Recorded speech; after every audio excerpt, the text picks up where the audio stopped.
বাংলাদেশের সোনার খনি হচ্ছে দেশের ইলিশ সম্পদ। এই সম্পদ রক্ষা করতে দেশের মানুষকেই সচেতন হতে হবে বলে মন্তব্য করেছেন অন্তর্বর্তীকালীন সরকারের মৎস্য ও প্রাণী সম্পদ মন্ত্রণালয়ের উপদেষ্টা মিস ফরিদা আক্তার।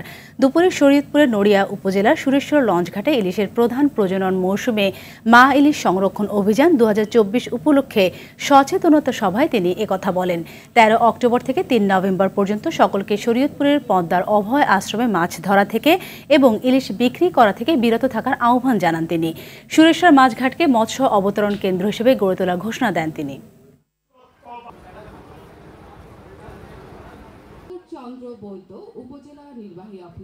আপনারা এই সময়টা মেনে চলেন এবং ইলিশের উৎপাদন আমরা বাড়াতে পারি, আমার মনে হয় বাজারে অবশ্যই এটার দাম কমাবার সুযোগ সৃষ্টি হবে।